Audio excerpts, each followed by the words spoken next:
Star online astro TV உன்னை சுற்றி நடக்கும் சம்பவங்களை உற்றுப்பார். நீ யார் என்று உனக்கு தெரியும்.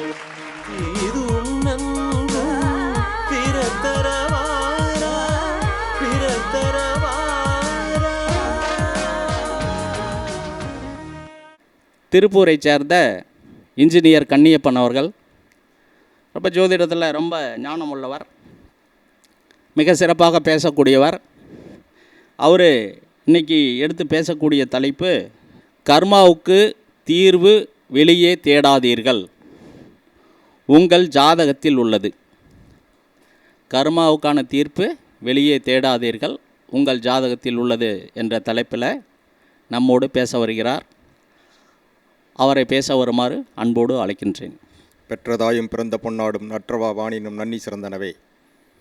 மாசில் வீணையும் மாலை மதியமும் வீசுதென்றலும் பீங்கில வேணிலும் மூசு வண்டரை பொய்கை போன்றதை ஈசனெந்தன் இணையடி நீரலே. குரு வாழ்க, குருவே துணை. ஜோதிட சொந்தங்களுக்கு வணக்கம். இந்த ஒரு அருமையான தருணத்திலே இந்த கூட்டத்திலே பேசுறதுக்கு வாய்ப்பளித்த நவசக்தி ஜோதிட குழுவினுடைய நிறுவனர் நண்பர் வேலுசிவா ஐயா அவர்களுக்கும், இந்த ஆன்லைன் அஸ்ட்ரோ டிவியினுடைய நிறுவனர் முத்துப்பாண்டி அவர்களுக்கும், அவருடைய இளவல் தம்பி அபிராமி கதிர் அவர்களுக்கும், நமது ஜோதிட சொந்தங்களுக்கும் முதற்கண் வணக்கத்தை தெரிவித்துக் கொண்டு, இந்த ஜோதிடத்தில் எனக்கு கொடுக்கப்பட்ட தலைப்பு என்னவென்றால், கர்மா எங்கிருந்து வருகிறது, எப்படி வருகிறது, யாரால் வருகிறது, வந்த கர்மாவை நாம் எப்படி தீர்த்து கொள்வது அப்படிங்கிறது தான் நம்மளுடைய டாப்பிக்கினுடைய மையக்கருத்து.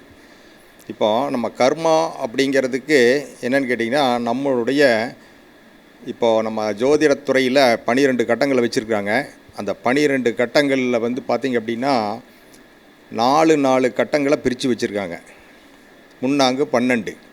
அப்போ முதல் பாரியாயம், 2ஆம் பாரியாயம், 3ஆம் பாரியாயம் அப்படிங்கிற மாதிரி வச்சுருக்காங்க. முதல் பாரியாயத்தை என்ன சொல்லியிருக்காங்க அப்படின்னு கேட்டிங்கன்னா, தாய் வழி கர்மான்னு சொல்கிறாங்க. 2ஆவது பாரியாயத்தை என்ன சொல்கிறாங்க, தந்தை வழி கர்மா அப்படின்னு சொல்கிறாங்க. 3ஆவது பாரியாயத்தை என்ன சொல்கிறாங்கன்னா, இந்த ஜாதகர் முன் ஜென்மத்தில் செய்யப்பட்ட வினை அப்படிங்கிறத இவங்க பதிவு பண்ணியிருக்காங்க. இப்போ இந்த 3 கர்மா அப்படிங்கிறத வச்சு தான் நம்மளுடைய ஜாதகம் படைக்கப்பட்டிருக்கு. இதுக்கு என்ன சொல்லியிருக்காங்கன்னா, சித்தர்கள் நமக்கு சொன்ன பாடம், ஜனனி ஜென்ம சவிக்கானாம் பர்த்தினி குல சம்மதாம் பூர்வ புண்ணியானாம் நிக்கிதே ஜென்ம பத்திரிக்கா அப்படிங்கிறது. உன்னுடைய வினை என்ன அப்படிங்கிறத சொல்லக்கூடிய பத்திரம் தான், ஜென்ம பத்திரம் தான் இந்த ஜாதகம் அப்படிங்கிறது தான் இதனுடைய பொருள். அப்போ இதை வச்சு நம்ம என்ன சொல்கிறோம் அப்படின்னு கேட்டிங்கன்னா, இப்போ கர்மா அப்படிங்கிறோம். கர்மா அப்படின்னா என்ன அப்படின்னு சொல்லி முதல்ல பார்க்கணும். கர்மா அப்படிங்கிறது செய்வினை. செய்வினை தான் கர்மா. யார் செய்தது? தாய் வழி கர்மா, தந்தை வழி கர்மா, முன்ஜென்ம கர்மா. 3 வகையான கர்மா. சிலருக்கு தாய் வழி கர்மா இல்லாமல் இருக்கும், நல்லதாக இருக்கும். சிலருக்கு தந்தை வழி கர்மா நல்லதாக இருக்கும். சிலருக்கு முன்ஜென்ம கர்மா நல்லதாக இருக்கும். சிலருக்கு 3மே கர்மாவும் இவங்க இருக்கும். இந்த மாதிரி ஒரு படைப்பு இருக்குது. அதில் சரி இருக்கட்டும். ஆனால் இது இந்த கர்மாவுங்கிறது எங்கேருந்து வருது, எப்படி கொடுக்கப்படுது அப்படின்னா, இந்த கர்மாவை நம்ம எப்படி பார்க்கணுன்னா, முதல்ல பாவ கர்மா. ஒரு பாவத்துக்கு கர்மா உண்டு. 1ஆம் பாவம் அப்படின்னு இருக்குதுன்னா அந்த 1ஆம் பாவத்துக்கு ஒரு கர்மா உண்டு. 2ஆம் பாவம் அப்படின்னு எடுத்துக்கிட்டிங்கன்னா 2ஆம் பாவத்துக்கு ஒரு கர்மா, 3ஆம் பாவத்துக்கு ஒரு கர்மா, அப்போ 12 பாவத்துக்கும் கர்மா உண்டு. அதே போல் அந்த பாவத்தில் நிற்கக்கூடிய கிரகத்துக்கு கர்மா உண்டு. அப்போ பாவகர்மா கிரக கர்மா அப்படிங்கிற ரெண்டு மூலமாக நமக்கு கர்மாவை கொடுக்குது. சரி, இந்த கர்மாவை எங்கேருந்து கொடுக்குது, யார் கொடுக்குறா அப்படின்னு சொல்லி பார்த்திங்கன்னா, கர்மா 3ஆம் பாவத்தில் இருக்கக்கூடிய கிரகம் 1ஆம் பாவத்தில் இருக்கக்கூடிய கிரகத்துக்கு கொடுக்குது. இது ஃபஸ்ட் பாயிண்ட். இது பாவகர்மா. 2வது கிரக கர்மா. கிரக கர்மா அப்படின்னு எடுத்துட்டிங்கன்னா, ஒரு நட்சத்திரத்தில் நிற்கின்ற கிரகத்துக்கு அதற்கு 3ஆவது நட்சத்திரத்தில் இருக்கக்கூடிய கிரகம் கர்மாவை கொடுக்கும். இது 2வது சப்ஜெக்ட். இப்போ ரைட்டு. அப்போது ஒன்றுக்கு 3லேருந்து கர்மா வரும் அப்படிங்கிறோம். ரைட்டு. இந்த கர்மாவை நம்ம என்ன பண்ணுறோம், கர்மா நமக்கு என்ன, யார் கொடுத்தாங்க, எப்படி கொடுத்தாங்கங்கிறது தெரிஞ்சால் தான் நம்ம அந்த கர்மாவை நம்ம நீக்க முடியும். நீக்கிறதுக்கு அதுக்கு சொல்யூஷன் கண்டுபிடிக்கும். முதல்ல நோய் என்னன்னு கண்டுபிடிச்சா தான் மருந்து கொடுக்க முடியும். நோயினுடைய தன்மை, நோயினா முதல்ல என்னன்னு தெரியல, அப்படிங்கிறது ஃபஸ்ட் பாயிண்ட்டு. நோய் தெரியணும், தெரிஞ்சிருச்சு. அந்த நோயினுடைய தன்மை என்ன? 30% இருக்குதா, 50% இருக்கா, இல்லை 90% இருக்கா, இல்லை முத்தி போயிடுச்சா, அது இறுதி கட்டத்தை நோக்கி நகர்ந்துக்கிட்டு இருக்கா அப்படிங்கிறத நம்ம தெரியணும். அப்போ கர்மாவை வந்து நம்ம பல்ஸ் பார்த்து ரீட் பண்ண தெரியணும். ரீட் பண்ணுறோம், ரைட். இதுக்கு தீர்வு வேணும். அப்போது தீர்வு வந்து நம்ம ஜோதிடத்துறையில் நான் நிறைய புத்தகங்களெல்லாம் படிச்சிருக்கேன், நிறைய மீட்டிங்கெல்லாம் கேட்டிருக்கேன், பார்த்துருக்குறேன், நிறைய பேர்த்து கூட நான் கலந்துரையாடி இருக்கேன். ஆனால் எல்லாருமே ஒரு சொல்கிற இதுன்னா 8ஆம் பாவத்தில் தான் கர்மா இருக்குது அப்படின்னு சொல்கிறாங்க. எனக்கு இது ஒன்றும் புலப்படலை. 8ஆம் பாவத்தில் ஏன் கர்மா இருக்குன்னு சொல்கிறாங்க. எப்படி 8ஆம் பாவத்தில் கர்மா இருக்கும்? மேச லக்கணம் அப்படின்னு எடுத்துட்டால் அது 1ஆம் பாவம். 1ஆம் பாவத்துக்கு 8ஆம் பாவம் அப்படிங்கிறது விருச்சிகம். விருச்சிகத்துக்கும் அதிபதியும் அவர் தான், செவ்வாய் தான். 1ஆம் அதிபதியும் அவர் தான், 8ஆம் அதிபதி அவர் தான். என்ன அவருக்கு அவரே வந்து கத்தி எடுத்து குத்திக்கு வரான். இது ஏற்புடையதாகவே இல்லை. அதேமாதிரி நம்ம துலா லக்கணம், துலா லக்கணத்துக்கு அதிபதி சுக்கிரன், சுக்கிரனுக்கு 8ஆம் அதிபதி அதே சுக்கிரன். அப்போ அவருக்கு அவரே சூனி வச்சுக்குவாரா? இது எப்படி ஏற்றுக்கிறது? ஏற்றுக்க முடியல.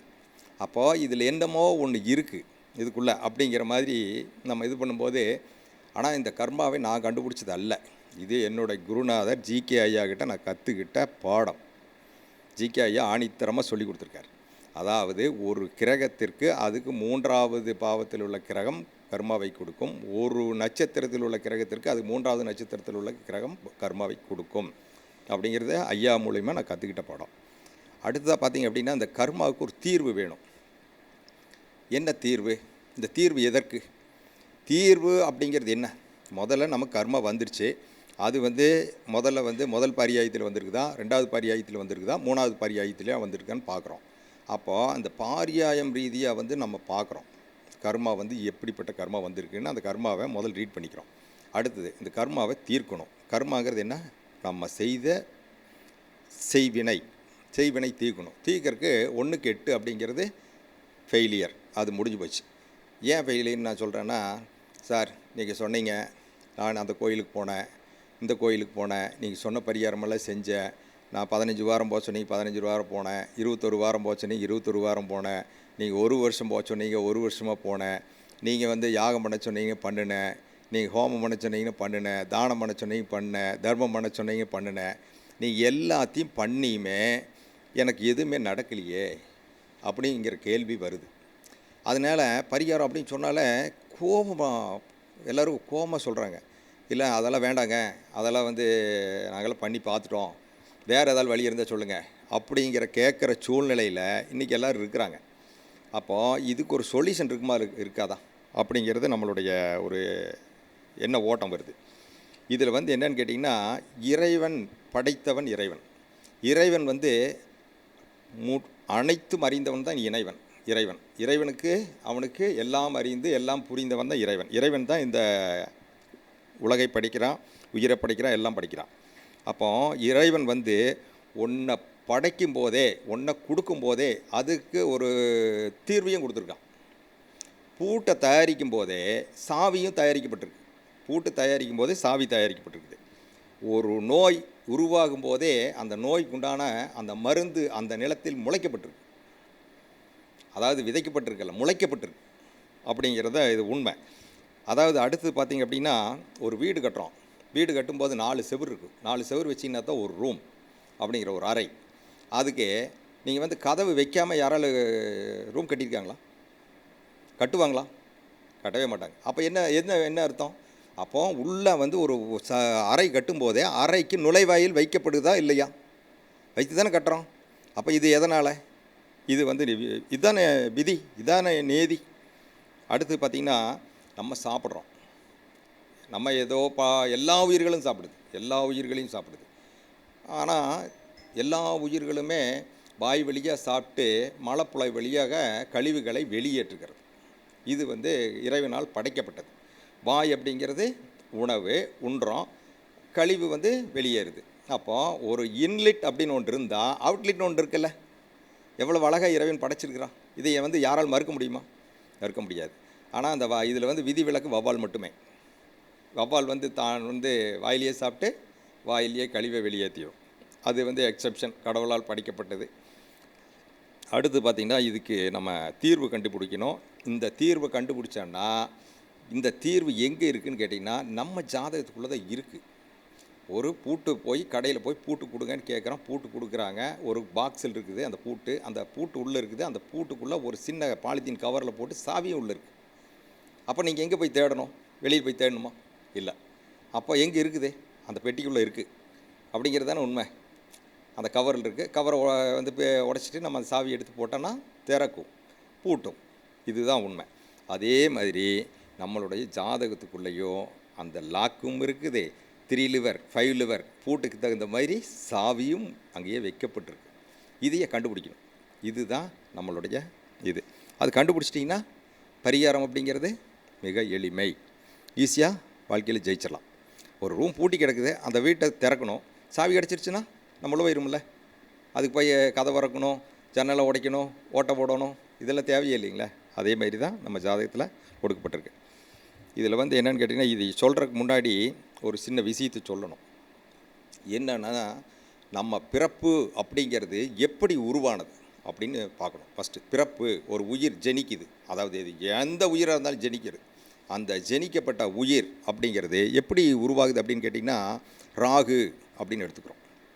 ராகு கேது தான் உங்களுக்கு மூலம் தோன்ற ஒரு இதனுடைய உயிர் தோன்றலினுடைய மூலம் ராகு கேது தான். அப்போ ராகை வந்து நீங்கள் என்ன சொல்கிறீங்க? தந்தை வழி தாத்தா அதானே. அடுத்தது வந்து கேது அப்படிங்கிற நம்ம என்ன சொல்லியிருக்கோம்? தாய் வழி தாத்தா அப்படின்னு சொல்லியிருக்கோம். சரி, தந்தை வழி தாத்தா, தாய் வழி தாத்தா. இது வந்து தாய் வழி தாத்தாவினுடைய கர்மா, அந்த குரோமோசோம்கள், அதனுடைய டிஎன்ஏ தாய் வழியாக வரப்படுது. தந்தை வழியினுடைய அந்த கர்மா, அந்த டிஎன்ஏ, அந்த குரோமோசோம்கள் தந்தை வழியாக வரப்படுது. அப்போ தாயினுடைய குரோமோசோம்கள், தந்தையினுடைய குரோமோசோம்கள் இரண்டும் இணையும் போது அப்போ என்ன ஆகுது? இன்னொரு பிண்டம் உருவாகுது, ஒரு உயிர் உருவாகுது, அந்த இடத்துல ஒரு கர்மா உருவாகுது. அதானே, கர்மா தானே உருவாகுது. இது ரெண்டும் சேர்ந்தோன்னா 2 + 2 அப்படின்னா 4 ஆகிடுது இல்லையா? அதே மாதிரி தானே இங்கே இருக்குது. அப்போ இந்த இடத்துல உருவாகுது. அப்போ இந்த பிரபஞ்சத்தினுடைய மூலம் என்ன? ராகு கேது தான் மூலம். சூரியன் இருக்கட்டும், சந்திரன் இருக்கும். சூரியன் ஆத்மகாரகன், சந்திரன் வந்து தாய்க்காரகன், செவ்வாய் சகோதரக்காரகன், அப்போ சுக்கிரன் வந்து களத்திரக்காரகன், புதன் வந்து தாய் மாமனுக்காரகன், கல்விக்காரகன், இப்படியெல்லாம் போயிட்டுருக்கான். குரு அப்படின்னா குழந்தைக்காரகன், இப்படியெல்லாம் இருக்குது. ஆனால் உயிருக்காரகன் அதுதானே முக்கியம். உயிர் இருந்தால் தானே மற்றதெல்லாம் வரும். அப்போது யார் முக்கியமானவங்க? நம்ம ஜாதகத்தினுடைய ஹீரோ யார் அப்படின்னா ராகுவும் கேதுவு தான் ஹீரோ. அப்போது இந்த ராகு கேதுவை வச்சு தான் நம்மளுக்கு பெரிய பிரச்சனையெல்லாம் இன்றைக்கி போயிட்டுருக்குங்க. நிறைய பிரச்சனை போயிட்டுருக்கு. எல்லாருமே சொல்கிறது என்னென்னா, 7.5 சனி வந்துருச்சா, ஐயோயோ இருக்கிறதுலையே காய்ச்சலே வந்துடுது எல்லாத்துக்கும். 7.5 சனி அப்படின்னால ஒரு காய்ச்சல். அட்டம சனி 2வது காய்ச்சல். 3வது ஐயோ ராகு கேது, ராகு வந்துருச்சு, ராகு பயிற்சி வந்துருச்சு, கேது பயிற்சி வந்துருச்சு. மற்ற கிரகங்களுக்கு நீங்கள் இப்படி யாரால் வந்து சொல்கிறீங்களா? சூரிய பயிற்சி வந்துருச்சு, சந்திரன் பயிற்சி வந்துருச்சு, செவ்வாய் பயிற்சி வந்துருச்சு, குரு பயிற்சி, அப்படியெல்லாம் ஒன்றும் பெருசில்லை. குரு பயிற்சி வந்து நம்ம அது ஓரளவுக்கு எடுத்துக்கிறோம். அது என்னென்னு கேட்டிங்கன்னா, இருக்கிறதுலையே ஒரு நன்மை செய்யக்கூடிய ஒரு கிரகம். அது வந்து ஒரு சந்தோஷமான விஷயம். அது எப்படின்னு கேட்டிங்கன்னா, ஒரு லட்டு சாப்பிட்ற மாதிரி. ஆனால் இது வந்து எப்படின்னு கேட்டிங்கன்னா, மற்ற கிரகங்கள்லாம் வந்து டிரான்சிட், இப்போ சனியோட டிரான்சிட்டும் நம்ம ராகுவோட டிரான்சிட்டும் நம்ம எப்படின்னு கேட்டால் கசாயம் குடிக்கிற மாதிரி இப்படி தான் இருக்குது. அப்போது இதுக்கு எல்லாத்துக்கும் மூல காரணம் ராகு கேது. இப்போ ராகு கேது இல்லாமல் ஒரு உயிர் ஜெனிக்கவும் முடியாது, உருவாகவும் முடியாது. அதே மாதிரி நம்மளுடைய கடைசி காலத்தில் நம்மளுடைய முடிவு, இறுதி, நிறைவு அப்படிங்கிறதும் வந்து எங்கே பதியப்பட்டிருக்குன்னா அதையும் அவங்க தான் நிகழ்த்துவாங்க. எல்லாம் சொல்லுவாங்க, சனி வந்து ஆயுள்காரகன், செவ்வாய் வந்து இரத்தக்காரகன், எல்லாம் சொல்லுவாங்க. எல்லாம் சொன்னாலும் இறுதி வந்து கடைசியில் அந்த பாயிண்ட், ஃபுல் ஸ்டாப் அப்படின்னு வைக்கிறது யாருன்னு கேட்டிங்கன்னா ராகு கேது தான் வைப்பாங்க. இதுதான் உண்மை. ஸ்டார்டிங் பாயிண்ட்டும் அவங்க தான், எண்டிங் பாயிண்ட்டும் அவங்க தான். இப்போ இதனால தான் இந்த சொல்லுவாங்க, 1ல் கேது 7ல் ராகு, இல்லை 1ல் ராகு 7ல் கேது, 2ல் ராகு 8ல் கேது, 2ல் கேது 8ல் ராகு. இது பெரிய பிரச்சனை, இருக்கிறதுலே பெரிய பிரச்சனை. மற்ற இடத்துல இருக்கிற ராகு கேதுக்கு எல்லாம் பிரச்சனையா அப்படின்னா ஒன்றும் யாருமே பிரச்சனையை சொல்லலை. 3ல் ராகு இருக்குது, 9ல் கேது இருக்குது, 4ல் ராகு இருக்குது, 10ல் கேது இருக்குது, நோ ப்ராப்ளம் டால். யாருமே ஒன்றும் பெரிய பிரச்சனையை எடுத்துக்கவே இல்லை. ஆனால் இந்த 1, 7, 2, 8 பிரச்சனையை எடுத்திருக்காங்க. ஏன் இந்த இடத்துல என்ன இருக்குது, எதனால் இந்த இடத்துக்கு மட்டும் வந்துச்சு அப்படின்னு சொல்லி ஒரு இது வேணுமில்ல. ஏன் எல்லாருமே பயப்படுறாங்க? ராகுக்கு எது இருக்கிற ஜாதகத்துக்கு ராகுக்கு எது இருக்கிற ஜாதகத்தை தான் சேர்க்கணும் அப்படின்னு ஏன் சொல்லிகிட்டு இருக்கிறாங்க? இதுக்கு ஏதாவது ஒரு மூல காரணம் இருக்கணுமில்ல. யாருமே காரணம் காரியம் இல்லாமல் எதுவுமே நடக்கிறது இல்லைங்க. எல்லாத்துக்கும் ஒரு காரண காரியம் இருக்கணும். காரண காரியம் இல்லாமல் காரணம் இல்லாமல் காரியம் இல்லை அப்படிங்கிறதான் உண்மை.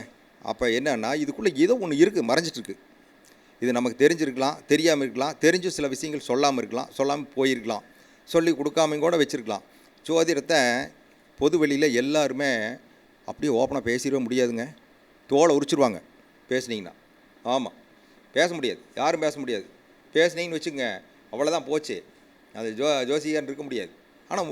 ஆனால் ஜோசிகாரன் சொல்கிறது தான் உண்மை. ஆனால் அவங்க என்ன பண்ணுறாங்க, தன்னுடைய நலன் கருதி, பொது நலன் கருதி யாரும் சில விஷயங்களை திரைமறைக்காயத்தான் சொல்கிறாங்க. புரிஞ்சவன் தான், புரியாதான் போக வேண்டியதான். இப்படி தான் கேட்டுக்கோ அப்படிங்கிறது தான். ஏன்னா நம்ம சொன்னோம்னா யாராலும் ஏற்றுக்குவானா? செவ்வாய் ராகு ஒரு பெண்ணுக்கு சேர்ந்துருக்குது. நீங்கள் அதுக்கு பலன் சொன்னீங்கன்னா சொல்லுவீங்களா? நீங்கள் சொன்னால் ஒத்துக்குவானா? சந்திரன் ராகு சேர்ந்துருக்குது. நீங்கள் போய் அவனோட உண்மையான நிலையை சொன்னீங்கன்னா ஏற்றுக்குவானா? போடா லூசும்பா. யாரைய? உங்களைய. யார் லூஸு? சந்திரன் ராகு சேர்ந்துருக்கு நீங்கள் சொன்னீங்கன்னா என்ன சொல்லுவான்? நீ தான் லூசும்பா. இல்லையா? இதுதானே ஒரு நிலைமை. ஆனால் அதனால் எல்லாமே விஷயங்கள் தெரியல, ஜோசிகாருக்கு தெரியல, ஜோசிகார் சொல்கிறதில்ல, ஊரை மாற்றுறாங்க அப்படிங்கிறதெல்லாம் இல்லை. சொல்ல முடியாது. சில விஷயங்களை தான் சொல்ல முடியும், சில விஷயங்களை சொல்ல முடியாது. அது மாதிரி தான் இந்த ராகு கேதுக்குள்ளே ஒரு பெரிய ரகசியம் அடங்கியிருக்கு. அதனால தான் 1ல் கேது, 7ல் ராகு, 2ல் ராகு, 7, 8ல் கேது அப்படிங்கிறதுக்குள்ளே மிகப்பெரிய ஒரு தத்துவம் அடங்கியிருக்கு. இதை எல்லாம் போல்ட்டாக பேசிடுவாங்களா அப்படின்னு கேட்டிங்கன்னா பேச மாட்டாங்க. பேச முடியுமானா முடியாது. பேச முடியாது. பொது வழியில் பேச முடியாது. வேணா தனிப்பட்ட முறையில் 2 பேர் வேணால் பேசலாம். அது புரிஞ்சவனுக்கு புரியும், புரியாதவனுக்கு புரியாது. அது எல்லாத்துக்கும் புரியாது. கணக்கு படிக்கிறாங்க, ஒரு கிளாஸில் 50 குழந்தைங்க படிக்குது. 50 குழந்தைங்களுக்கு அதே ஸ்கூல் தான், அதே வகுப்பறை தான், அதே ஆசிரியர் தான், அதே டெஸ்க்கு தான். ஒருத்தன் 100க்கு 100 மார்க் வாங்குகிறான், ஒருத்தன் 30 மார்க் வாங்கிட்டு ஃபெயில் ஆகிறான். என்ன காரணம்? அவனுடைய புரிதல், அவனுக்கு விதிக்கப்பட்ட விதி. இதுதானே உண்மை. அதுக்காக ஆசிரியரை மோசம் சொல்லுவீங்களா, அந்த பள்ளிக்கூடத்தை மோசம் சொல்லுவீங்களா, வகுப்பறையை மோசம் சொல்லுவீங்களா, உடன் கற்றவங்களை நீங்கள் சொல்லுவீங்களா, இல்லை தன்னை பெற்றவங்களை தாய் தகப்பன்னு நீங்கள் குற்றம் சொல்லுவீங்களா? இல்லை. அது என்னன்னா, நீங்கள் பேசும்போதும் கூட, ஐயா பேசும்போதும் கூட சொன்னார், இந்த மாதிரி 4ஆம் பாவம் 4ஆம் பாவாதிபதி இவனுக்கு கெட்டு போயிட்டார். அப்போ இவனுக்கு எப்படி போய் கல்வி இருக்கும், 10வது கூட படிக்கல, ஆனால் 2 டிகிரி படித்து போட்டால் கல்யாணம் பண்ணிட்டேன்னு சொன்னார். அது அவனுக்கு விதிக்கப்பட்டிருக்கு. ஆனால் கல்வி தான் அவனுக்கு இல்லை. மற்ற விஷயத்தில் அவன் பெரிய தொழிலதிபராக கூட இருக்கிறான். 4வது படிக்காதவன் மிகப்பெரிய தொழிலதிபராக இருக்கிறான். இல்லைங்களா? நல்லா சம்பாதிக்கக்கூடிய ஆற்றல் இருக்குது, மற்ற எல்லா திறமைகளும் இருக்குது. அந்த கல்வி அறிவுங்கிறது அவனுக்கு கொடுக்கப்படலை அப்படிங்கிற மாதிரி இருக்குது. சரி, அது ஒரு பக்கம் இருந்தாலும் நம்ம இந்த ராகு கேதை பற்றி முதல்ல என்ன தான் சொல்லுதுன்னு பார்த்துருவோம். என்ன தான் சொல்லும் இந்த ராகு கேது அப்படின்னு. இந்த ராகு கேதுவை நம்ம சொல்கிறதுக்கு முன்னாடி முதல்ல இந்த 12 கட்டத்தினுடைய பாவகத்தினுடைய தத்துவத்தை முதல் புரிஞ்சுக்கணும். நம்ம எல்லாரும் ஜோதிடத்தில் நமக்கு சொல்லப்பட்டிருக்கிறது என்ன சொல்லியிருக்கான்னு கேட்டிங்கன்னா, 1ஆம் பாவம் அப்படின்னா ஜாதகர், 2ஆம் பாவம் அப்படின்னா குடும்பம், தனம், நேத்திரம், 3ஆம் பாவம் அப்படின்னா எழுத்து, பேச்சு, டாக்குமெண்ட்டு, கம்யூனிகேஷன். இது 3ஆம் பாவம். 4ஆம் பாவம் அப்படின்னா வீடு, வண்டி, வாகனம், தாயார். 5ஆம் பாவம் அப்படின்னா குலதெய்வம், பூர்வ புண்ணியம், குழந்தைகள். இல்லையா? 6ஆம் பாவம் தாய் மாமன், அப்புறம் வேலை அப்படின்னு சொல்கிறாங்க. நோய், எதிரி, கடன், வம்பு, வழக்கு. அப்புறம் 7ஆம் பாவம் நண்பர்கள், வாழ்க்கை துணை, அதுக்கப்புறம் நம்மளுடைய வாடிக்கையாளர்கள், இப்படி சொல்லியிருக்காங்க. 8ஆம் பாவம் அப்படின்னா 8ஆம் பாவம் எதிர்பாராத விளைவுகள், விபத்து, கண்டம், புகழ்ச்சி, தனக்கு வரக்கூடிய ஒரு லாபம், அதிர்ஷ்டம், இது எல்லாத்தையுமே 8ஆம் பாவத்தில் சொல்கிறாங்க. 9ஆம் பாவம் அப்படின்னா பாக்கியன்னு சொல்கிறாங்க, தந்தை ஸ்தானம்னு சொல்கிறாங்க. 10ஆம் பாவம் கர்மஸ்தானம், தொழில் ஸ்தானம். 11ஆம் பாவம் லாபஸ்தானம், அபிலாசைகள் அப்படின்னு சொல்கிறாங்க. 12ஆம் பாவத்தை அயன சயன போகஸ்தானம்னு சொல்லி வச்சுருக்காங்க. ஆனால் இது மட்டும்தானா அப்படின்னா இல்லை, இதுக்கு மேலே இருக்குது. அதுதான் முக்கியமாக நம்ம கவனிக்கணும். 1ஆம் பாவம் அப்படிங்கிறது ஒரு மனிதனுடைய குணத்தை சொல்லக்கூடியது. ஒரு மனிதனுடைய குணத்தை சொல்லக்கூடியது. அதுதான் 1ஆம் பாவம். ஜாதகன் அப்படிங்கிறது 1ஆம் பாவம் தான்.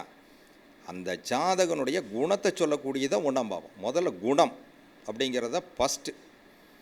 2ஆம் பாவம் அப்படின்னு எடுத்துட்டிங்கன்னா தனம் அப்படிங்கிறது தான் ஃபஸ்ட்டு.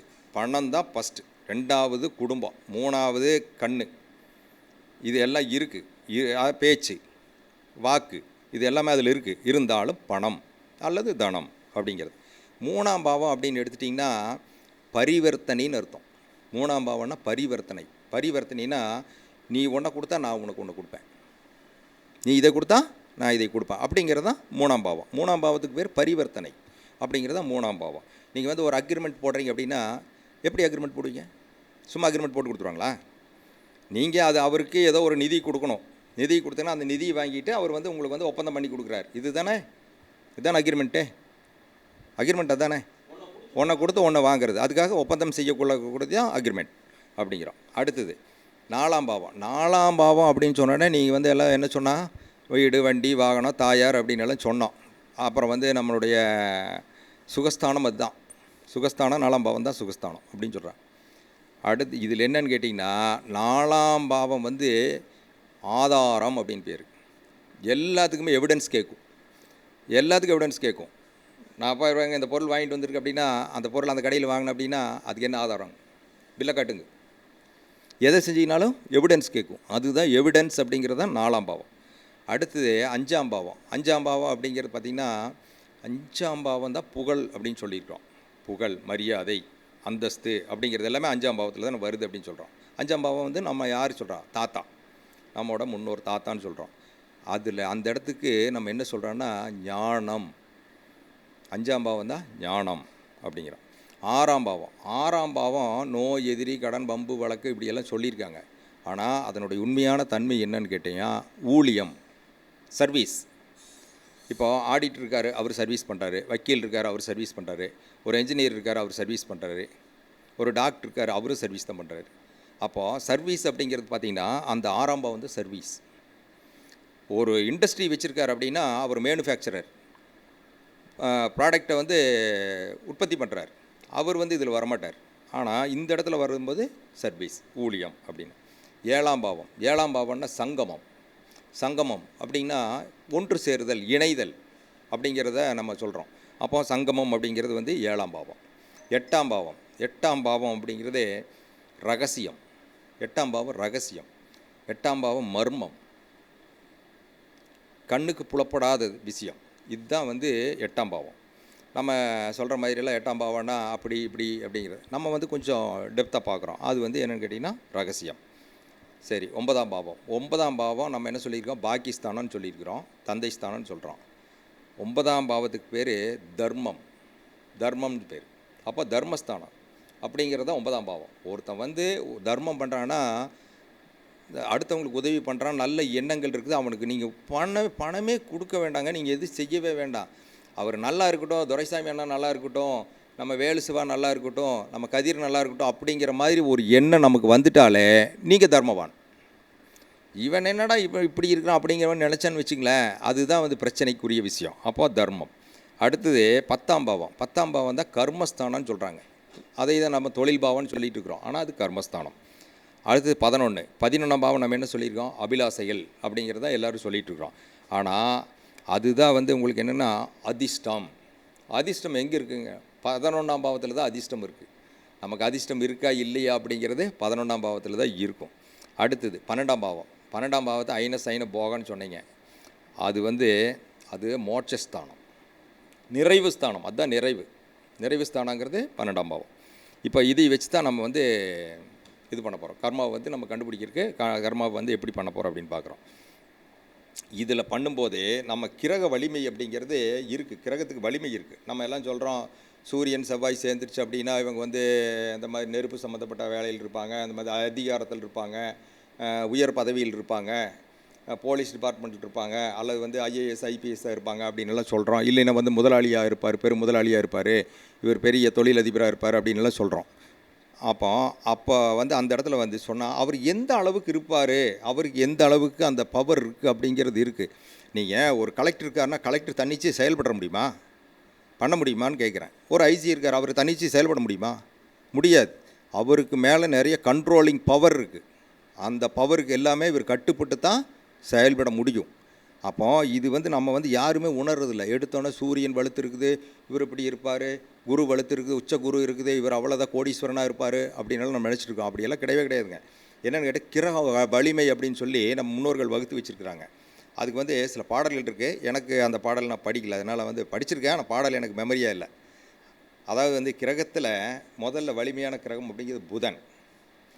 புதனை விட செவ்வாய் வலிது, செவ்வாய் விட சனி வலிது, சனியை விட குரு வலிது, குருவை விட சுக்கிரன் வலிது, சுக்கிரனை விட சந்திரன் வலிது, சந்திரனை விட சூரியன் வலிது, சூரியனை விட ராகு வலிது, ராகை விட கேதுவே வலிது.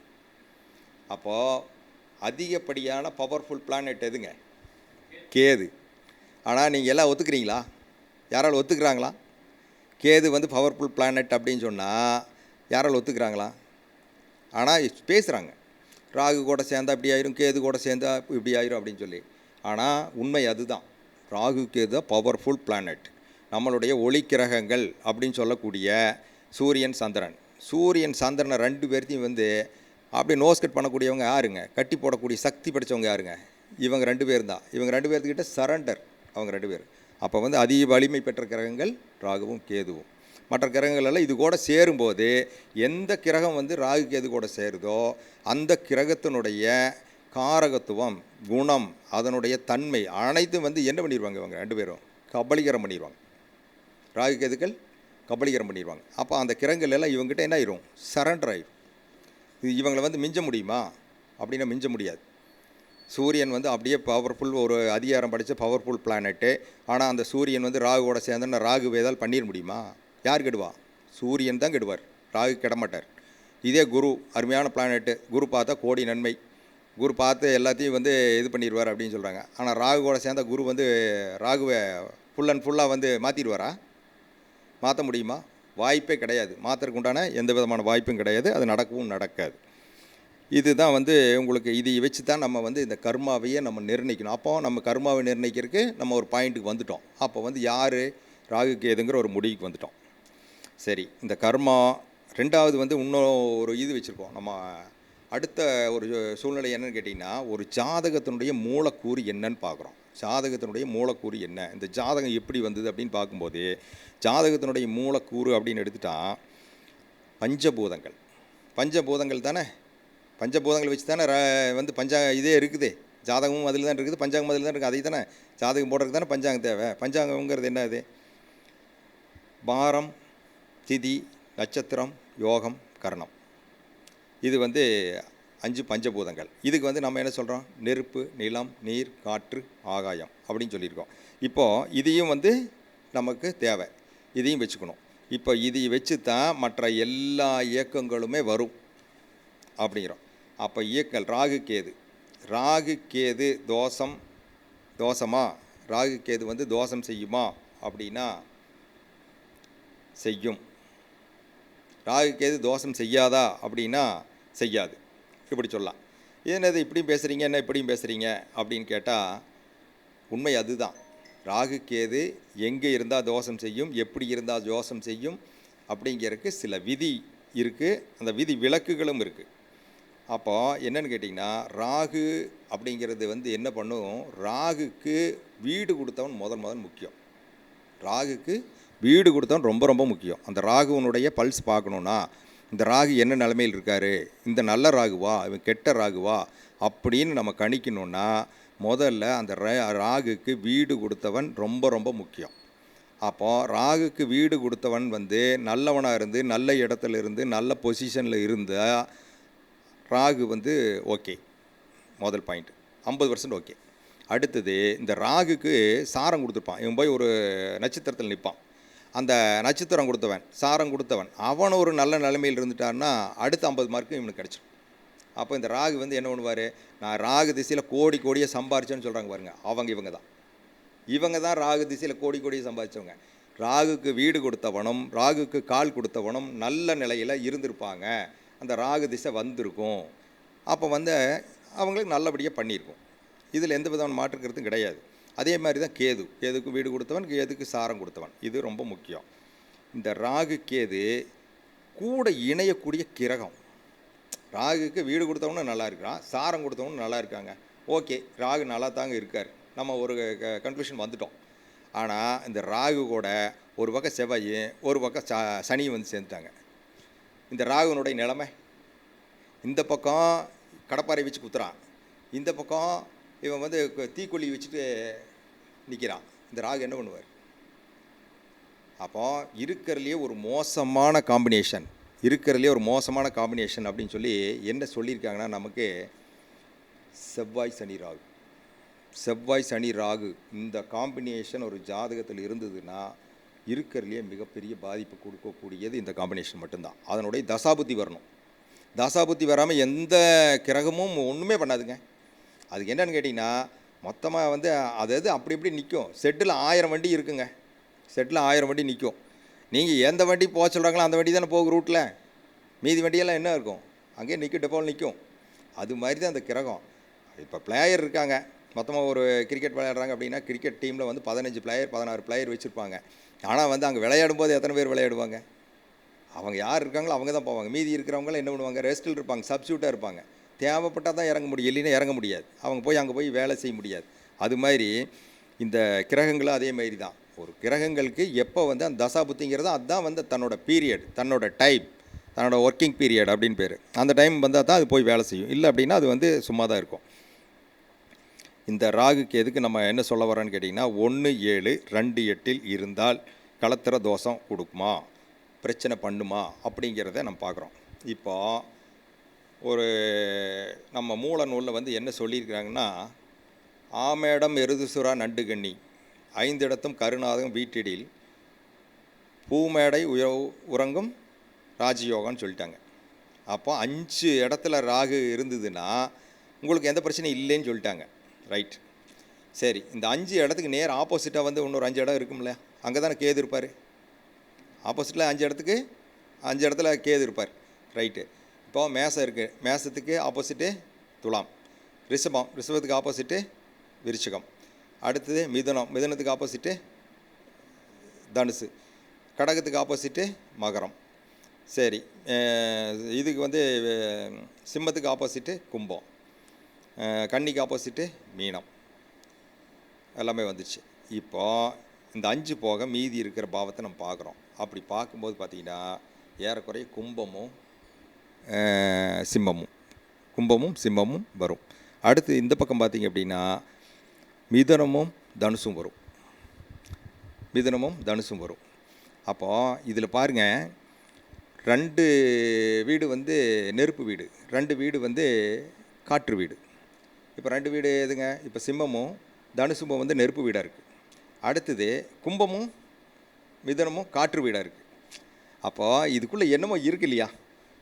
இந்த 2 இடத்துல இருக்கும்போது மட்டும் ஒரு விளைவை கொடுக்குது. மற்ற இடங்கள் இருக்கிற இடத்துலையும் கூட உங்களுக்கு வந்து தப்பிச்சிடலாம் அப்படிங்கிற மாதிரி தெரியுது. ஆனால் இந்த இடத்துல இருக்கும்போது ஒரு விளைவை கொடுக்க போகுது அப்படிங்கிறது வந்து நம்ம தெரிஞ்சுக்கலாம். அப்போ ஏன் வந்து அப்படி? அப்போது அந்த காற்று வீடு எல்லாமே உங்களுக்கு வந்து ராகுனுடைய நட்சத்திரம் இருக்கும். காற்று வீட்டில் பாருங்கள் 3, 7, 11 காலப்பிரசனுக்கு 3, 7, 11 திருவாதிரை சுவாதி சதயம் இருக்கும். இந்த இடத்துல இந்த நெருப்பு வீட்டில் எல்லாமே பாருங்களேன், நெருப்பு வீட்டில் புறமே கேதுவனுடைய நட்சத்திரம் இருக்கும். அஸ்வினி மகம் மூலம் இருக்கும். அஸ்வினி மேசத்தில் இருக்கும், மகம் சிம்மத்தில் இருக்கும், மூலம் வந்து தனுசில் இருக்கும். அப்போது நெருப்பு வீட்டில் பூராமே கேதுவனுடைய நட்சத்திரம் இருக்குது, காற்று வீட்டில் எல்லாமே ராகுனுடைய நட்சத்திரம் இருக்குது. அப்போது நான் சொன்ன மாதிரி இப்போ மிதுனத்தில் ராகு இருக்கார் அப்படின்னா தனுசில் கேது இருப்பார்ல, இல்லை தனுசில் ராகு இருக்கார் அப்படின்னா மிதுனத்தில் கேது இருப்பார்ல. அப்போது இப்போ ராகு வீட்டில் கேது இருப்பார், கேது இருக்க நட்சத்திரம் இருக்கிற வீட்டில் ராகு இருப்பார். அதே கும்பத்தில் அங்கே வந்து சதயம் இருக்கும், இங்கே வந்து மகம் இருக்கும். இங்கே மகம் இருந்தால் அங்கே வந்து இது இருக்கும். இந்த இடத்துல வந்து ஒரு ட்விஸ்ட் இருக்குது இந்த இடத்துல. ஆனால் இந்த இடத்துல மட்டும்தான் ரொம்ப கவனமாக இருக்கும். ஜாதகத்தை பார்க்கும்போது அந்த கிரகம் வந்து என்ன நிலைமையில் இருக்குது, இதுக்கு என்ன பாவாதிபதியாக வர்றார், என்ன பாவ ஆதிபத்தியம் வாங்கி வர்றார் அப்படின்னு பார்க்கணும். இப்போ 1, 2 விட்டுருங்க, 1, 2, 7, 8 தவிர மீதி பாவமாக வருது. 2ஆம் பாவமாக வருது, அல்லது வந்து 3ஆம் பாவமாக வருது, 4ஆம் பாவம் வருது, 5ஆக வருது, 6ஆக வருது, 9ஆக வருது, 10ஆக வருது, 11ஆக வருது, 12ஆக வருது அப்படின்னா நோ ப்ராப்ளம், விட்ருங்க, ஒன்றும் பிரச்சனை இல்லை. ஆனால் 1 7 2 8 இந்த பாவங்கள் வருது அப்படின்னா ரொம்ப சென்சிட்டிவாக கவனிக்கணும். அப்போது அந்த பெண்ணோட ஜாதகத்தையும் ஆணோட ஜாதகத்தையும் நம்ம கவனமாக பார்க்கணும். அப்போது பெண்ணினுடைய ஜாதகத்தை வாங்கிட்டு அந்த பெண்ணினுடைய 4ஆம் பாவத்தை பார்க்கணும், பெண்ணினுடைய 5ஆம் பாவத்தை பார்க்கணும், பெண்ணினுடைய 8ஆம் பாவத்தை பார்க்கணும். இது எல்லாம் பார்த்துட்டு நம்ம அப்போ தான் வந்து அதுக்கு ஒரு முடிவு பண்ண முடியும். அதே மாதிரி இப்போ ஆணனுடைய இதையும் பார்க்கணும். அப்போது பெண் ஜாதகத்தை ஆண் ஜாதகத்தை கூட கம்பைன் பண்ணணும். இப்போ பெண் ஜாதகத்தில் ஒரு இடத்துல ராகு இருக்குன்னா ஆண் ஜாதகத்தினுடைய ராகு அங்கே உட்காருதா, பெண் ஜாதகத்தினுடைய ஒரு செவ்வாய் அங்கே இருக்குன்னா அந்த செவ்வாய் மேலே இந்த செவ்வாய் உட்காருமா, இப்படிங்கிற மாதிரி நம்ம பார்க்கணும். ரெண்டாவது வந்து பெண்ணினுடைய குரு ஆணனுடைய சுக்கிரனை பார்க்குதா, இல்லை சுக்கிரன் மேலே சுக்கிரன் வருதா, இது எல்லாம் நம்ம கவனித்து நம்ம வந்து அதை வந்து சேர்த்தணும் அப்படின்னா சரியாக வந்து பண்ணலாம். ஏன்னா இப்போ நிறைய பேர் பாருங்கள், அந்த காலத்தில் பாருங்கள், நான் நிறைய பேர் நம்ம ஜோதிடரே சொல்லியிருக்காங்க. நான் சொல்லி கூட ஒரு நண்பர் ஒருத்தர் சொன்னார், எங்கள் அப்பாவுக்கு வந்து 84 வயசு ஆச்சுங்க, எங்கள் அம்மாவுக்கு 80 வயசு ஆச்சு, 7 குழந்தைங்க, எங்கள் அப்பா அம்மாவுக்கு 2 பேர்த்துக்குமே ராகு கேது இருக்குது, 1 7 ராகு கேது 2 8 இருக்குது. ஆனால் வந்து அவங்க வந்து நான் 7 குழந்தைகள் பேர்த்து நல்லபடியாக வாழ்ந்து நல்லா தாங்க இருக்கிறாங்க அப்படின்னு சொல்கிறார். அப்போ ராகு கேது அப்படி ஒன்றும் பெருசாக பாதிக்கலை அப்படின்னா அது வந்து அந்த பாவம் எந்த பாவத்தில் இருந்தது, எப்படி பண்ணிச்சு, எப்படி இருந்தது அப்படிங்கிற சூழ்நிலை. ரெண்டாவது வந்து அன்னைக்கு ஒரு காலகட்டம் ஏன் வந்து அது பாதிக்கலைன்னு கேட்டிங்கன்னா, அன்றைய நம்மளுடைய தொழில் முறையில் வந்து அதிகமான தொழில் அப்படின்னு எடுத்துட்டிங்கன்னா விவசாயம் தான் முதன்மை தொழில். அதுக்கு அடுத்து தான் மற்ற தொழிலெல்லாம் அதை சார்ந்து இருக்குது. இப்போ நெசவு பண்ணுறாங்க அப்படின்னா இவர் வந்து தறியில் நெய்வர், அந்த அம்மா வந்து நூல் சுற்றி கொடுக்கும், நூல் வந்து சுற்றி தார் கொடுப்பாங்க. அடுத்து பார்த்திங்க அப்படின்னா ஒரு கொத்தனார் வந்து வேலை செய்வார், மேசனை வேலை செஞ்சுட்ருப்பார், இந்த அம்மா சித்தால் வேலையை கலவை அள்ளி கொடுத்துட்ருக்கோம். ஒருத்தர் இந்த இது வந்து கொல்லர்னு வச்சுங்களேன், கொள்ளு வேலை செய்கிறார், இரும்படிக்கிறார், அருவாள் சுற்றி கோடாளி மம்முட்டி எல்லாம் அடிக்கிறார். அவர் அடிக்கும்போதே இந்த அம்மா ராட்டை சுற்றிட்டுருக்கும், அவர் வந்து அந்த பழுக்கு காய்ச்சி அடிச்சிட்ருப்பார். அப்போ என்னென்னா அவங்க 2 பேரும் எங்கேயுமே போகல, 2 பேரும் ஒன்றா தான் இருப்பாங்க, ஒன்றாவே வேலை பார்க்குறாங்க, ஒன்றாவே இருக்கிறாங்க. அடுத்து எங்கேயாலும் ஒரு விசேஷம் ஏதாவது பக்கம் போகிறாங்க அப்படின்னா 2 பேரும் ஒன்றா தான் போவாங்க, ஒன்றா தான் வருவாங்க. அவங்களுக்குள்ள பிரச்சனை வர்றதுக்கு வாய்ப்பே இல்லாமல் போச்சு.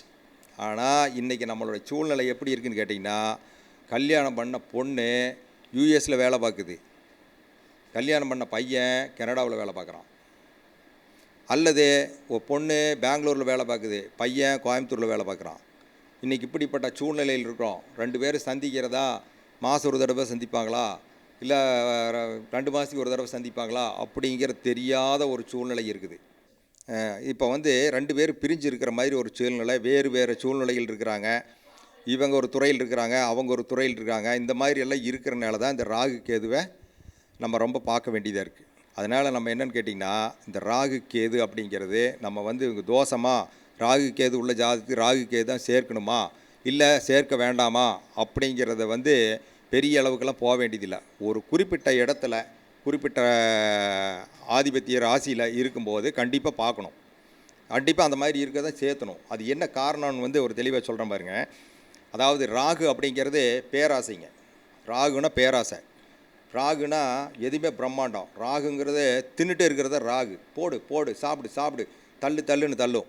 அதாவது ராகு கேது பற்றி நம்ம பேசிகிட்டு இருக்கோம். இப்போ ராகு கேது வந்து என்னன்னு கேட்டிங்கன்னா, திருமணத்தில் வந்து ராகு கேது வந்து 1 7 2 8 ராகு கேது இருந்ததுன்னா அதனுக்கு வந்து அதே மாதிரி பெண்ணையும் அதே மாதிரி ஆணையும் சேர்க்க வேண்டுமா அப்படிங்கிறது வந்து ஒரு விவாதம் இருக்குது. ஒரு தென் மாவட்டங்களை பொறுத்த வரைக்கும் அதெல்லாம் தேவையில்லை அப்படிங்கிற மாதிரி சொல்கிறாங்க. ஆனால் இந்த மேற்கு மண்டலத்தை பொறுத்த வரைக்கும் கண்டிப்பாக அது சேர்க்கணும் அப்படிங்கிற மாதிரி சொல்கிறாங்க. ஆனால் உண்மை என்னன்னு கேட்டிங்கன்னா, கண்டிப்பாக ராகு கேது 1 7 2 8 இருந்தால் நிச்சயமாக வந்து ராகு கேது ஜாதகத்தை தான் சேர்க்கணும். என்ன காரணம்னு கேட்டிங்க அப்படின்னா, இந்த ராகு அப்படிங்கிறது வந்து ராகு வந்து உங்களுக்கு எல்லாமே பொய் பேசுகிற கிரகம். ராகு வந்து எல்லாம் பிராடித்தனம் பண்ணும், அயோக்கியத்தனம் பண்ணும். ராகு வந்து வித்தியாசமாக யோசிக்கும், எல்லாமே பிரமாதமாக யோசிக்கக்கூடிய கிரகம். கேது அப்படி கிடையாது. கேது வந்து எதையுமே வந்து சிஐடி மாதிரி கண்டுபிடிக்கக்கூடிய கிரகம், தப்பு செஞ்சால் தப்பை கண்ட்ரோல் பண்ணக்கூடிய கிரகம். அப்போது ராகு கேது வந்து இருக்கிற ஜாதகத்துக்கு ராகு கேது இருந்தால் தான் கணவன் தவறு செய்யும்போது மனைவிக்கு கண்ட்ரோல் பண்ணுவான், அதேமாதிரி மனைவி தவறு செய்யும்போது கணவன் கண்ட்ரோல் பண்ணி கொண்டு போவாங்க. இந்த மாதிரி தான் வந்து இந்த கிரகத்தினுடைய அமைப்பு இருக்கும். அதனால தான் வந்து ராகு கேது சேர்க்கணும்னு சொல்லியிருக்கிறாங்க. இது வந்து உண்மையா இல்லையா அப்படின்னு சொல்லி இப்போ நம்ம புரிஞ்சுக்கணும் அப்படின்னா ஒரு சின்ன ஒரு உதாரணம் சொல்கிறேன். ஈஸியாக மனதில் நிற்கிற மாதிரி நம்ம என்றைக்குமே.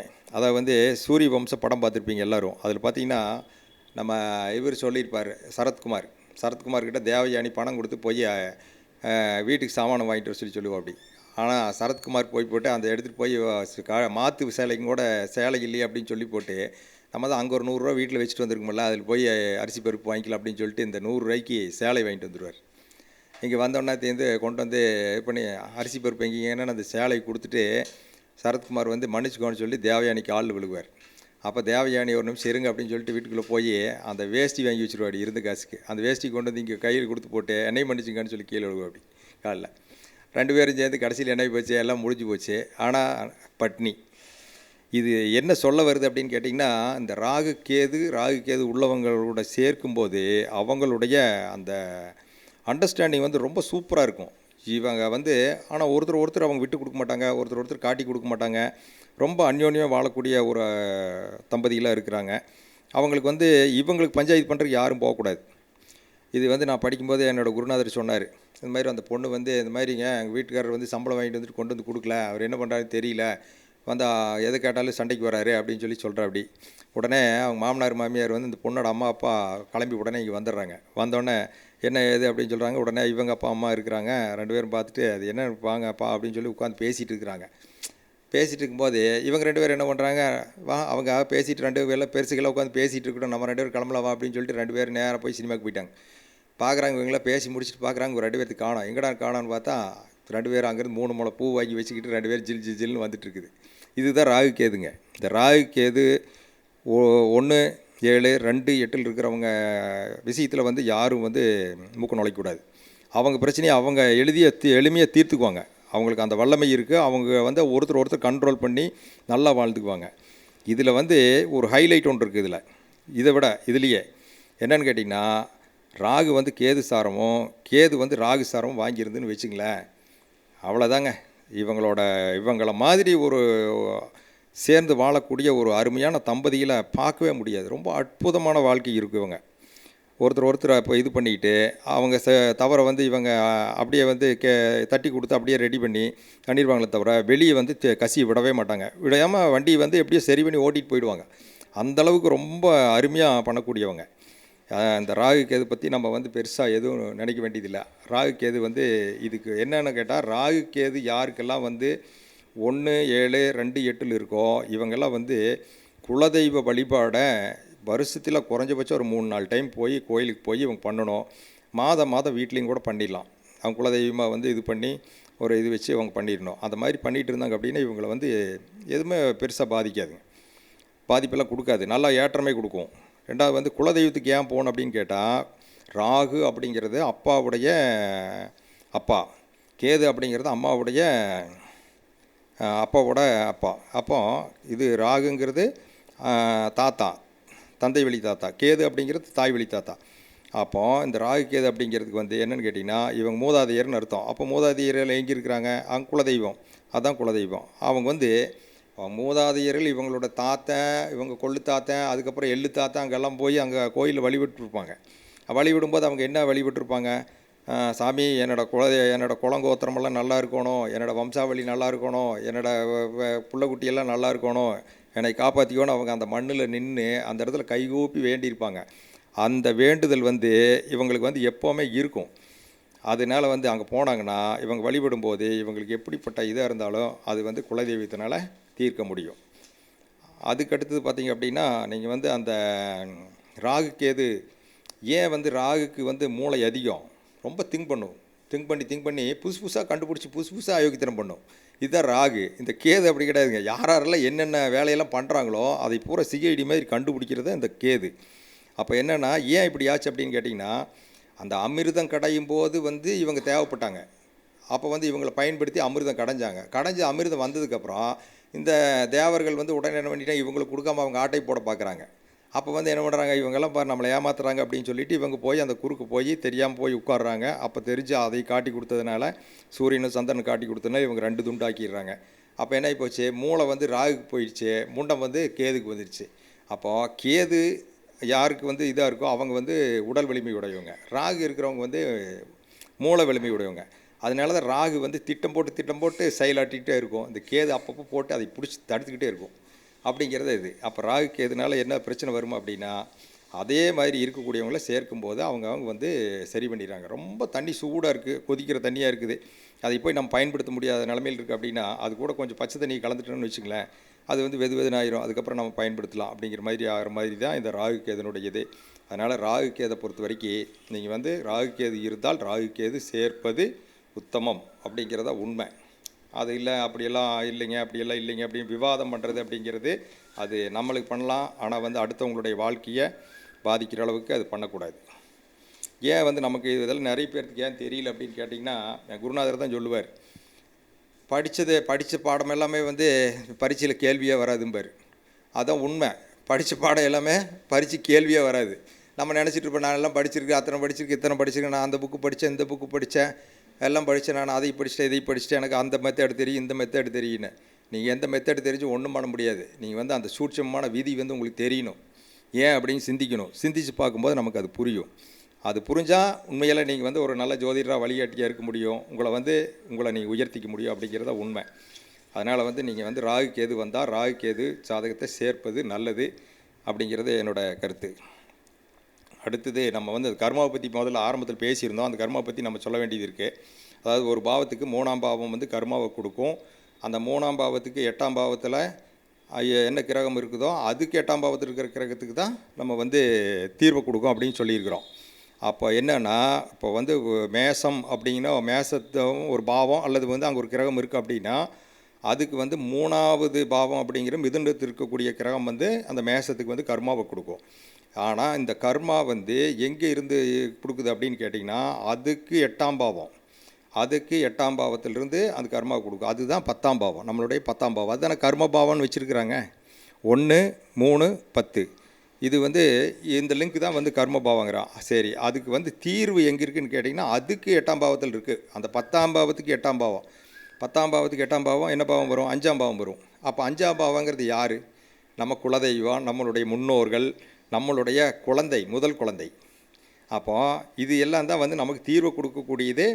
1ஆம் பாவத்தில் இருக்கக்கூடியதுக்கு கர்மா கொடுக்கறது 3ஆம் பாவம், அதுக்கு தீர்வை கொடுக்கக்கூடியது 5ஆம் பாவம். ஏன் 5ஆம் பாவத்தில் தீர்வு கொடுக்குது அப்படின்னா, அந்த கர்மாவை கொடுத்த 3ஆம் பாவத்துக்கு 8ஆம் பாவத்துக்கு 8ஆம் பாவம் 5ஆம் பாவம் அப்படிங்கனால அந்த 5ஆம் பாவம் மூலியமாக தான் நம்ம தீர்வை கொடுக்க முடியும் அப்படிங்கிறாங்க. இந்த தீர்வை வந்து நம்ம பண்டிக்கிறதுக்கு அந்த 5ஆம் பாவத்தினுடைய இதுக்கு தான் நம்ம வந்து பரிகாரம் பண்ணணும். அந்த பரிகாரம் எப்படி பண்ணணுங்கிறத நான் வந்து கடைசியாக சொல்கிறேன். முதல்ல வந்து பார்த்திங்க அப்படின்னா, அந்த அப்பா மூலமாக வந்த கர்மா அப்படின்னு நம்ம சொல்லியிருந்தோம். அதில் பார்த்திங்கன்னா 1, 3, 5, 7, 9, 11 இது எல்லாமே வந்து நம்ம தந்தை வழி வந்த கர்மாவாக வரும். 1, 5, 7, 9, 11. ரெண்டாவது தாய் வழி வந்த கர்மா எல்லாமே பார்த்திங்கன்னா 2, 4, 6, 8, 10, 12 இதெல்லாம் வந்து தாய் வழி வந்த கர்மா அப்படின்னு சொல்லி வரும். இப்போ இந்த கர்மாவை பற்றி சொல்லும்போது இது வந்து நம்ம சொல்லலைங்க, நம்ம சொல்கிறோம், நம்மெல்லாம் இப்போ வந்திருக்கிறோம். ஆனால் இதுக்கு முன்னாடியே வந்து எத்தனையோ காலங்காலத்துக்கு முன்னாடி எழுதி வச்சுருக்காங்க. தக்கார் தகவிலார் என்பது அவரவர் எச்சத்தால் காணப்படும் அப்படின்னு சொல்லி எழுதி வச்சுருக்காங்க. அப்போ என்னென்னா, நம்மளுடைய இது என்ன கர்மா என்னங்கிறது நம்மளுடைய எச்சத்தில் இருக்கும். நம்ம எச்சம் வந்து எங்கே வந்து பிரதிபலிக்குதுன்னா நம்மளுடைய குழந்தைகளாக பிரதிபலிக்கும். அதனால தான் 5ஆம் பாவம் அதுதான் குழந்தை அப்படின்னு சொல்லியிருக்காங்க. அதே மாதிரி நம்ம வந்து நம்மளை சரி பண்ணிக்கணும் அப்படின்னா, நீங்கள் வந்து அடுத்தவங்களை வந்து பார்த்துட்டு அவர் சரியில்லை, இவர் சரியில்லை, அவங்க பண்ணுறது நல்லா இல்லை, இவங்க பண்ணுறது நல்லா இல்லை, அது சரியாக வரல, எனக்கு இது சரியாக வரல, அது அமையல அப்படிங்கிறதுனால ஒரு பெரிய நமக்கு தீர்வு கிடைக்காது. அதுக்கு என்ன சொல்கிறாங்கன்னா, ஏதிலார் குற்றம் போல் தம் குற்றம் காண்கிற்பின் தீதுண்டோ மண்ணு முயிர்க்கு அப்படிங்கிறாங்க. அப்போது நீங்கள் வந்து அடுத்தவங்களை குற்றத்தை பார்க்குறத விட உங்களுடைய குற்றம் என்னங்கிறத நீங்கள் தெரிஞ்சுக்கிட்டீங்க அப்படின்னா உங்களுடைய வாழ்க்கை ரொம்ப சிறப்பாக இருக்கும் அப்படிங்கிறதுக்கு இதெல்லாம் வந்து ஒரு உதாரணமாக கொடுத்துருக்குறாங்க. அடுத்ததாக பார்த்தீங்க அப்படின்னா, இதுக்கு வந்து என்ன தான் தீர்வு, இது எல்லாம் எப்படி தீர்க்கிறது அப்படின்னு சொல்லி பார்த்தீங்கன்னா, இதுக்கு தீர்வு வந்து ஒரு பெண்களாக இருக்கிற பட்சத்தில் பெண்கள் அப்படிங்கிறது மாரியம்மனை வழிபாடு செய்யணும். பெண்கள் வந்து மாரியம்மனை வழிபாடு செய்யணும். ஏன் மாரியம்மனை வழிபாடு செய்யணும் அப்படின்னா, பெண்கள் மேலே குற்றம் சுமத்தப்படாமல் இருக்கணும்னா யாருமே அது வந்து மாரியம்மனை வழிபாடு செய்யணும் அப்படின்னா. அதுக்கு ஒரு கதை இருக்குது, ஆனால் அதுக்குண்டான நேரம் நமக்கு இல்லை. அதனால் வந்து அது இன்னொரு டைம் கிடைக்கும்போது நான் சொல்கிறேன். ஆனால் பெண்கள் வந்து மாரியம்மனை வழிபாடு செய்யணும். செஞ்சீங்க அப்படின்னா உங்கள் மேலே வந்து பழி சொற்களோ, உங்கள் மேலே வந்து கெட்ட பெயரோ, உங்களுக்கு வந்து இதோ கெடுதலோ அல்லது ஒரு துன்பமோ துயரமோ வராமல் இருக்க காக்கக்கூடிய ஒரே ஒரு தெய்வம் மாரியம்மன் அப்படின்னு எடுத்துக்கணும். அடுத்து பார்த்திங்கன்னா இதுக்கு சரி இப்போ இது எல்லாம் இருக்குங்க, ராகு கேது இருக்குது, இந்த மாதிரி கர்மா இருக்குது, இதெல்லாம் இருக்குது, இந்த கர்மாவை தீர்க்கறதுக்கு என்ன தான் பண்ணுறது, என்ன பரிகாரம் பண்ணுறது அப்படின்னு கேட்டிங்கன்னா, நீங்கள் அதுக்கு போய் பரிகாரம் பண்ணுங்கள், இங்கே போய் பரிகாரம் பண்ணுங்கள், அதெல்லாம் இல்லைங்க. பரிகாரம் அப்படிங்கிறது வந்து இறைவன், அதாவது படைத்தல் காத்தல் அழித்தல் அப்படிங்கிற 3 சக்திகளும் சேர்ந்து அவங்களுக்கு வந்து ஒரு துணை சக்திகளை வச்சுருக்கிறாங்க. அந்த துணை சக்திகள் தான் வந்து இந்த சப்த கன்னிகள். அப்போது சப்த கன்னிகள் வழிபாடு நீங்கள் வந்து கரெக்டாக பண்ணிங்க அப்படின்னா அந்தந்த உங்களுடைய இதில் எந்த பாவத்தில் இருக்குதோ அந்த பாவத்தினுடைய நட்சத்திர நாட்கள் அந்த கிழமை பயன்படுத்தி நீங்கள் வந்து அந்த வழிபாடு செய்யும்போது உங்களுக்கு வந்து அந்த சரியான தீர்வு வந்து உங்களுக்கு கிடைச்சிருது. ரொம்பலாம் நீங்கள் ரொம்ப கஷ்டப்பட வேண்டியதில்லை. அந்த மாதிரி பண்ணலாம். இது ஒரு வகையான ஒரு பரிகாரம். அடுத்த பரிகாரம் என்னன்னு கேட்டிங்கன்னா, நீங்கள் எந்த நமக்கு கர்மா இருந்தாலும் எந்த விதமான இது இருந்தாலும் கர்மாவை தீர்க்கணும் அப்படின்னா அந்த கர்மா என்னன்னு தெரிஞ்சுக்கிட்டு அது எங்கே பண்ணணும் எப்படி பண்ணணுங்கிறது தெரிஞ்சுக்கிட்டு நம்ம அதை வந்து வாரம் திதி யோகம் கர்ணம் இதை வச்சு நம்ம இது நட்சத்திரம் யோகம் கர்ணத்தை பயன்படுத்தாமல் நீங்கள் வந்து பரிகாரம் பண்ணால் சரி வராதுங்க. அப்போ வாரம் அப்படிங்கிறது என்ன சொல்லுதுன்னா நம்மளுடைய கண் அப்படின்னு சொல்லுது. திதி அப்படிங்கிறது வந்து நம்மளுடைய நாக்கு உமிழ்நீர் அப்படிங்குது. அதுக்கப்புறம் நட்சத்திரம் அப்படிங்கிறது வந்து பார்த்திங்கன்னா மூக்கு அப்படிங்க. யோகம் அப்படிங்கிறதுனா நம்மளுடைய செவி காதுங்க. கர்ணம் அப்படிங்கிறது நம்மளுடைய உடல். அப்போது இதை பயன்படுத்தினா தான் நம்ம வந்து அந்த பரிகாரத்தில் ஜெயிக்க முடியும் அப்படின்னு சொல்கிறாங்க. சரி, இதுக்கெல்லாம் வந்து என்ன எப்படி இது எப்படி ஏற்று நம்ம எப்படி பண்ணுறது அப்படின்னு சொல்லி கேட்டிங்க அப்படின்னா, அதாவது வந்து நம்ம முருகர் இருக்கார். முருகர் வழிபாடு போதுமானது. எல்லா இதுக்கும் நீங்கள் எப்படிப்பட்ட தோஷம் எப்படிப்பட்ட இது எல்லாத்துக்குமே முருகர் வழிபாடு போதுமானது. அதாவது உங்களுக்கு கிழமைநாதன் கெட்டிருக்காரு அப்படின்னு சொன்னால் கிழமைநாதனுக்கு அதிபதி குரு. அவர் வந்து நெருப்பு கிரகம். அவர் வந்து எதை குறிக்கிறார் அப்படின்னா கண்ணை குறிக்கிறார். திதிக்கு கிரகம் வந்து சுக்கிரன் அண்டு சந்திரன். நீர் கிரகம் அது. அதுக்கு வந்து நாக்கு. இதுக்கு வந்து கோயில் இருக்குது நான் சொல்கிறேன். அப்புறம் நட்சத்திரத்துக்கு வந்து சூரியன் செவ்வாய். இது வந்து காற்று. இதுக்கு வந்து மூக்கு அப்படிங்கிறாங்க. அதுக்கடுத்து பார்த்திங்கன்னா யோகத்துக்கு புதன் ஆகாயம். இதுக்கு வந்து காது. கர்ணம் அப்படிங்கிறது சனி ராகு கேது தான் கர்ணம். இதுக்கு வந்து நிலம். இதுக்கு வந்து உடல் அப்படிங்கிறாங்க. இப்போது கிழமைநாதனோட உங்களுக்கு இது வரணும் அப்படின்னா நீங்கள் திருச்செந்தூர் போய் வழிபாடு பண்ணணும். திதி இது பண்ணி அதன் மூலயமா பண்ணணும் அப்படின்னா திருத்தணியில் பண்ணணும். நட்சத்திரத்தின் மூலயம்னா திருப்பரங்குன்றத்தில் பண்ணணும். யோகத்துக்கு பண்ணணுன்னா சுவாமி மலையில் பண்ணணும். கர்ணத்துக்கு பண்ணணும் அப்படின்னா பலர்முதி சோழில் பண்ணணும். சரி, நான் இது ஒவ்வொரு கோயிலுக்கு போயிட்டுருக்க முடியாதுங்க, நான் வந்து இது ஏதோ ஒன்று தான் பண்ண முடியும், அதெல்லாம் ரொம்ப தூரமாக இருக்குது, எனக்கு அவ்வளோ பத்தாது அப்படிங்கிற மாதிரி சொன்னீங்க அப்படின்னா நீங்கள் வந்து மொத்தமாக வந்து 5 பஞ்சபூதங்கள் தான் இருக்குது. ஆனால் 6 தெய்வங்களை நமக்கு வந்து முருகப்பெருமாள் 6 படை வீடுகள் கொடுத்துருக்குறாங்க. ஏன் ஒரு படை வீடை எச்சா கொடுத்தாங்க அப்படின்னு சொல்லி கிருபானந்த வாரியார்கிட்ட கேட்கும்போது அவர் சொன்ன கருத்து தான் இது. இந்த 5 பஞ்சபூதங்களையும் ஒன்றரை கலந்து ஒரே இடத்துல வச்சுருக்கக்கூடிய இடம்தான் வந்து பழனிமலை. அது அந்த பழனிமலையில் சிறப்பாக திருவாவினன்குடி அங்கே வழிபாடு செஞ்சீங்க அப்படின்னா உங்களுடைய கர்மா வந்து கழியும் அப்படிங்கிறது தான் இதனுடைய தீர்வு. அதே மாதிரி அடுத்ததாக பார்க்கும்போது நம்ம என்ன சொல்கிறோம் அப்படின்னா, இந்த இது சொல்லியிருந்தோம். நம்ம இந்த மாதிரி ராகு கேது வந்து சுயசாரத்தில் இருந்தால் என்ன பண்ணும் அப்படின்னு சொல்லி ஒரு உதாரணத்தோடு சொல்லியிருந்தோம். நீங்கள் எப்படியா இருந்தாலும் இந்த ராகு கேது அப்படிங்கிற இது வந்தது அப்படின்னா தயவு செய்து நீங்கள் வந்து ராகு கேதுவை சேர்த்துறது தான் மிக ஒரு நல்லா இருக்கும். இந்த கருத்து வந்து உங்களுக்கு எல்லாத்துக்கும் நல்லபடியாக வந்து சேர்ந்துருக்குன்னு நினைக்கிறேன். நன்றி, வணக்கம். எனது பெயர் கன்னியப்பன், திருப்பூர். 9443747665. இதுவரை இன்ஜினியர் திருப்பூரை சேர்ந்த கன்னியப்பன் அவர்கள் வந்து கர்மா ஜோதிடத்தில் உங்கள் ஜாதகத்தில் உள்ளது என்ற தலைப்பில் மிகவும் சிறப்பாக பேசியிருந்தார். அவருக்கு கோவையைச் சேர்ந்த துரைசாமி ஐயா பொன்னாடை போத்தி கௌரவிக்குமாறு கேட்டுக்கொள்கிறேன்.